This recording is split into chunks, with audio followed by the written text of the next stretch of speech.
It's the year 1599. Persian cavalry thunders across the battlefield wearing boots with elevated heels designed to keep their feet secure in stirrups while firing arrows. 3 centuries later, these practical military accessories have become the ultimate symbol of feminine fashion, and somehow men stopped wearing them entirely. This is the story of the twisted history of high heels. Hey, I'm Michael from Hoodie History. Let's explore the surprising story of footwear that started on horseback, became a symbol of power, and ended up redefining gender and fashion in ways no one could have predicted. High heels weren't invented for fashion, they were military technology.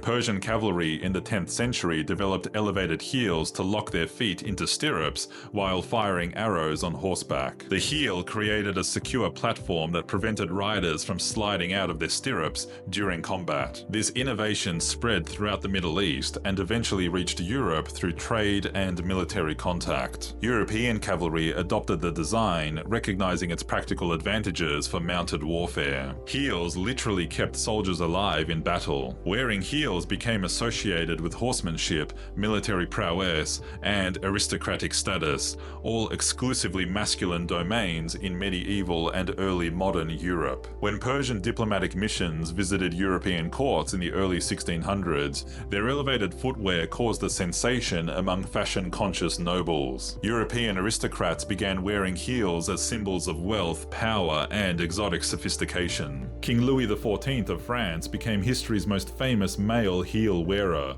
sporting red-heeled shoes with heights up to 5 inches. His entire court followed suit, making heels essential aristocratic footwear. The famous phrase, well-heeled, comes from this association between elevated shoes and wealth. Initially, European women couldn't wear heels because they were considered exclusively masculine footwear. But as the 17th century progressed, some aristocratic women began adopting heels as part of broader trends toward gender-bending fashion. Women's adoption of heels was actually considered progressive. They were claiming masculine symbols of power and status. However, women's heels quickly evolved differently from men's versions. While men's heels remained thick and practical, women's heels became thinner and more decorative, emphasizing delicacy rather than power. By the year 1800, heel wearing had become almost exclusively feminine in European and American culture. Men who wore heels risked being perceived as effeminate or ridiculous. The complete gender reversal took less than a century. The 20th century saw heels become central to feminine identity in Western culture. High heels show how fashion can completely reverse gender associations and cultural meanings.